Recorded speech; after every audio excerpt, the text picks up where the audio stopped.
ललितपुर महानगरपालिका वडा नम्बर 6 कार्यालयद्वारा योजना सञ्चालन तथा कार्यान्वयन सम्बन्धी एक दिने अभिमुखी कार्यक्रम भएको छ। यस कार्यक्रम इन्ट्रास काफेको पारङ्गमा भएको हो। यस कार्यक्रमको सभापति वडा नम्बर 6 का वडा अध्यक्ष रूपेन्द्र साकेज्यू हुनुहुन्थ्यो। उहाँले 2079 सालको चुनाव जितेपछि आजसम्म 116 दिन काम गर्नु भएको छ।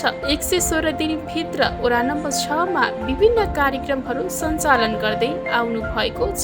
जस्तै सूचना सम्प्रेषणका लागि फेसबुक पेज, सौगल सुनानीमा भएको ढल्चा मर्मत, अटोमेटिक मेसिन वितरण, विश्व वातावरण दिवसको उपलक्ष्यमा वृक्षारोपण, कोभिड खोप व्यवस्थापन अन्तर्गत भान्सामा ग्यास चुवा बोट, कार्यशाला, गोष्ठी, निमोनिया खोप, पाटन अस्पतालबाट टाइफोइड सचेतना कार्यक्रम, उद्घोषण, तालिम, समुद्घाटन, ज्येष्ठ नागरिक सम्मान, राष्ट्रिय परिचय पत्र वितरण दर्ता सङ्कलन, डेङ्गी रोग नियन्त्रणको लागि टोलमा गई औषधि छर्ने तालिम, समापन उद्घोषण, डेङ्गी रोगबाट सुरक्षित हुन जनचेतना र्याली, कनिवालको बाटो बनाउन सुरु, शिशु समाज, रोटरी क्लब अफ एल र नेपाल क्यान्सर अस्पताल संघको सहकार्यमा रक्तदान तथा पाटेघर सम्बन्धी जाँच, डाक्टर मृत्युजन श्रेष्ठद्वारा मधुमेह रोग सम्बन्धी जनचेतना कार्यक्रम, पानीको स्रोत शुद्धिकरण तथा पानी जाँच, डेङ्गी रोग नियन्त्रण अभियान, अरण्यको समाजद्वारा एन्टिजेड किट प्राप्त गरी निःशुल्क परीक्षण सुविधा कार्यक्रमहरू गर्दै आउनु भएको बताउनुभयो। 19 गतेदेखि राष्ट्रिय परिचय पत्र दर्ता विवरण सङ्कलन गऱ्यौँ भने हामीले डेङ्गु सुरु हुनु समयमा नै हामीले सायद हाम्रो वडामध्ये पहिलो होला, सायद असार 21 गतेदेखि नै हामीले चाहिँ वडाभरिमा हामीले औषधि छर्क्यौँ। त्यसै गरी असार 25 गते हामीले विभिन्न टोल सरसमिति महिला समितिहरूबाट चाहिँ हामीले 6 वडाभरि चाहिँ हामीले डेङ्गु रोग बच्न हामीले जनचेतना र्याली गऱ्यौँ भने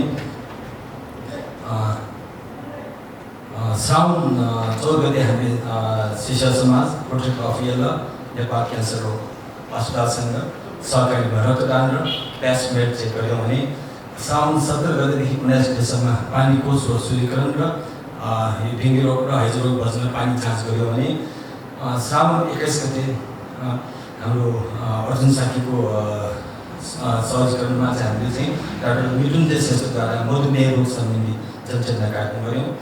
त्यसरी भाद्र 9, 10, 12 गते ललितपुर महानगरपालिकाको आयोजनामा हामीले डेङ्गु रोग नियन्त्रण अभियान सञ्चालन गऱ्यौँ। त्यसमा 4 दिन चाहिँ विभिन्न टोलमा गई हामीले औषधि छर्क्यौँ र जनचेतना र्याली गऱ्यौँ। त्यसै गरी हामीले हामीलाई भाद्र 10 गते हाम्रो अरण्यको समाजद्वारा हामीलाई एन्टिजेन किट हामीले प्राप्त गऱ्यौँ। त्यहीलाई हामीले चाहिँ अहिले निःशुल्क हामीले एन्टिजेन चेक गरिरहेका छौँ कोभिड सम्बन्धी। त्यसै गरी भाद्र 22 गतेदेखि हामीले चाहिँ यो डेङ्गु रोगीहरूलाई चाहिँ हामीले डेङ्गु चेकको लागि एउटा ल्याबसँग समन्वय गरेर 500मा हामीले डेङ्गु परीक्षण गऱ्यौँ। यो हालसम्म निरन्तरै छ। यो चाहिँ हामीले सार्वजनिक बिहाको दिनमा पनि हामीले नियन्त्रित गरेको म जानकारी गर्न चाहन्छु। त्यसै गरी हामीले चाहिँ यो सेटिङभित्र हामी अपाङ्ग मैत्री एउटा बजारपत्र डिजिटल बजारपत्र राख्यौँ भने हामीले वेबसाइट हाम्रो वडाको वेबसाइट पनि हामीले लन्च गऱ्यौँ, जुन चाहिँ ward06.laipur.mn.gov.np। त्यसमा चाहिँ हामीले त्यो अलिकति डिस्ट्रिक्ट गर्न पाइन्छ। त्यसमा हामीले समयअनुसार थप गर्दै जान्छ र अहिले पनि हामीले चाहिँ डेङ्गु रोग सम्बन्धी चाहिँ हामीले परीक्षण गरिरहेको। ललितपुर महानगरपालिकाको राजेन्द्र अधिकारीज्यूले स्थानीय तहको वार्षिक बजेट सम्बन्धी प्रावधान, स्थानीय तहको बजेट तर्जुमा धरातलहरू, नेपालको संविधानको धारा 59 को आर्थिक अधिकार भाग 19 को आर्थिक कार्य प्रणाली, दोस्रो चरण स्रोत अनुमान र कुल बजेट सीमा निर्धारण, काम, कर्तव्य र अधिकार क्षेत्र अन्तर्गत बजेट सीमामा निर्धारणका क्षेत्रहरू, आयोजना प्राथमिकरणका आधारहरू, तेस्रो चरण बस्ती टोल स्तरबाट आयोजना कार्यक्रम छनौट, चौथो चरण वडा स्तरीय योजनाको प्राथमिकरण, पाँचौं चरण बजेट तथा कार्यक्रम तर्जुमा समितिद्वारा एकीकृत बजेट तथा कार्यक्रम तर्जुमा, बजेट तर्जुमाको समय तालिका उपभोक्ता समिति तथा लाभग्राही समूह भनेको के हो? उपभोक्ता समिति वा लाभग्राही समूहबाट कस्ता किसिम गर्न सकिन्छ? कस्ता अवस्थामा उपभोक्ता समिति लाभग्राही समुदायबाट काम गर्न सकिन्छ भन्ने कुरा उहाँले बताउनुभयो। जस्तो पनि एउटा कार्यक्रमको लागि हामीले एउटा वडा समिति खडा गर्यौँ होइन, ड्रग्स समिति भनेर भन्यौँ, तर त्यो दर्ता गर्न आवश्यक छ कि उसले 2-3 वटा परिचय गर्न पाउँछ त्यसले चाहिँ, किन भन्दाखेरि कानुनी रूपमा छ, कानुनी रूपमा वैध छ नि। हामीले गरेका अहिले जति पनि समितिहरू गठन गरेका छन् त्यो दर्ता त कहीँ पनि छैन भन्दा नगरपालिकामा एउटा दर्ता नम्बर मात्र राखेको हुन्छ, त्यसको वैधानिक रूपमा कहीँ केही हुँदैन, त्यसको चाहिँ प्रबन्ध पत्र तपाईँहरूले सम्झौता गर्नुभयो, पैसा लानुभयो, आफ्नो हिसाबले काम गर्नुभयो, अथवा त्यो काम कसलाई जिम्मा लाउनु भएको थियो त्यसले चाहिँ यसो नक्सा, हामी कहाँ फेरि एउटा समस्या के छ भने नक्सा पनि कोर्ने चलन चाहिँ अलि छैन, हुँदैन क्या, अथवा मैले भने प्राविधिक नभएरै हो। त्यस्तै गरी ललितपुर महानगरपालिकाको श्री हरिचन्द्र लामिछाने वरिष्ठ इन्जिनियर तथा विपद व्यवस्थापन शाखा खानेपानी तथा सरसफाई शाखा प्रमुख ज्यूले पनि उपभोक्ता समिति कसरी गठन गर्ने, उपभोक्ता समितिको आम भेलाले अनुमोदन समिति गठन गर्नु पर्दछ, योजना सम्झौतामा के कुरा खुलाउनु पर्छ, उपभोक्ता समितिको काम कर्तव्य र अधिकार, उपभोक्ता समितिको खाता कसरी सञ्चालन गर्ने, कस्ता अवस्थामा वायोजना सूचना पार्टी आयोजना स्थलमा राख्ने इत्यादि धेरै कुराहरूको जानकारी दिनुभयो। यहाँको समस्या पनि त्यही हो।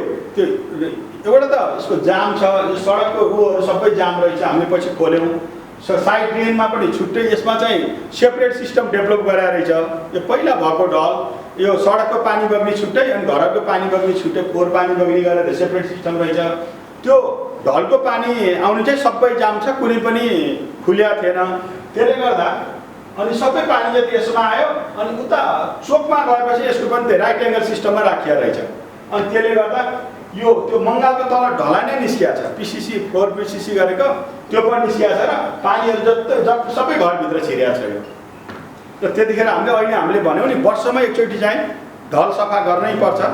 त्यो हिसाबले हामीले सफा गऱ्यौँ। सफा गरेपछि अहिले प्रब्लम आएको छैन। यो 2टा मङ्गाल चाहिँ मर्मत गर्नुपर्ने छ। पानी ठुलो प्रेसर भएर मर्मत गर्न सकेका छैनौँ हामीले। अब यो पानी अलिक घटेपछि त्यो 2टा मङ्गालले मर्मत गर्छौँ। सर चाहिँ ढल सफा गर्दा कुन सिस्टम प्रयोग गर्छ?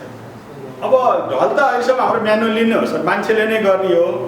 अब त्यस्तै हामी अनि महानगरको जेट मेसिन प्रयोग गर्न सक्छौँ। हामी स्लजहरू मेन प्लास्टिकहरू के छन् त्यहाँ सोलिड वेस्टहरू निकाल्ने, त्यसपछि जेट मेसिनले हाल्ने। अहिले महानगर चाहिँ हामीसँग 2टा जेट मेसिन छ हाम्रो सफाइमा। हाम्रो सुरेन्द्र अवाले सरकोमा हामीले फोन गऱ्यौँ भने अनि जतिखेर पठाइदिनुहुन्छ र निवेदन खोज्नुभयो भने पनि वडाबाट निवेदन लगायो भने तुरुन्तै पठाइदिनुहुन्छ। म्यानुअली सफा गर्ने, त्यसपछि जेट मेसिनले हान्ने अनि सफा हुन्छ। ठुलै समस्या छ भने त्यसपछि त्यसलाई अलिकति फोकस स्टडी गर्नुपर्ने हुन्छ।